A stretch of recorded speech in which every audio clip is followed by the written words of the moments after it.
زمنګ د منشیاتو په هسپتالونو کې بیانونه یي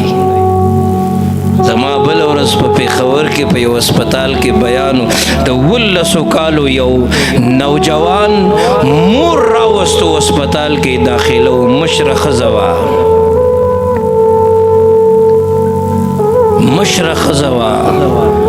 او چې راغله د هغې مشرې ښځې فریاد تاسو سره شریکومه کم پلار چې د بچي په تربیت کې نن غفلت کوي دا ماحول به مخې ته راځي ښه مشره ښځه وه جړل یې ما ته وی مولانا صاحب اسپتال کې مې ځکه داخل کو د زړه ټوکړه مې ده نشم د ځان نه جدا کولی خو مولانا صاحب په نشو راوښتی دی ستنې وی ځان ته ګولۍ خوري په یو نشه باندې اسرا نه کوي د ایسو نشې شروع کړي دي که نه ماته مولانا صاحب ډېره حیا راځي دا خبره درته نشم کولی او ما ته هم حیا راځي تاسو ته نشم کولی خو ځکه کوم چې زما د دې معاشرې ضرورت دی ماته مولانا صاحب د شپې راشي نشې کړي په ځان نه پوهېږي او زما عزت د لاسه چوي چې تربیت نه کوو بیا به دا ماحول مخې ته راځي په ټیک ټاکو کې به دی زنا زده کي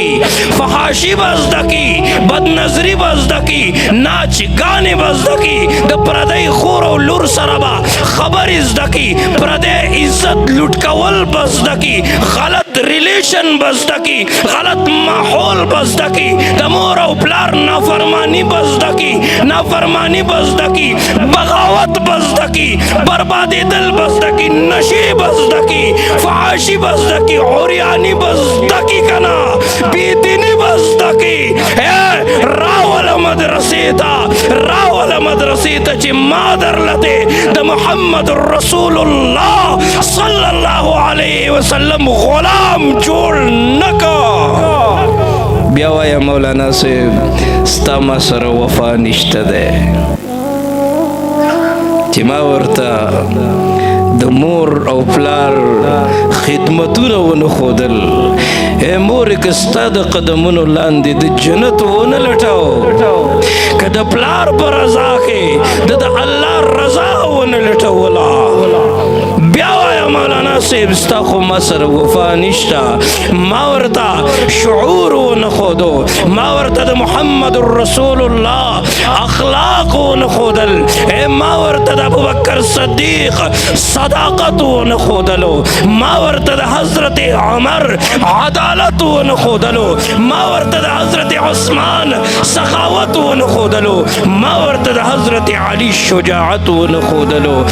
ما ورته د حسن حسین زهد او تقوا ونه ښودله ما ورته دین ونه ښودلو ما ورته د ختم نبوت دفاع ونه ښودله بیا وایم مولانا صاحب زمونږ په کلي کې ستا مدرسه وه خو ستا د مدرسې نه موږ ته خیر نه دی رسېدلی راشه ما ته ووایه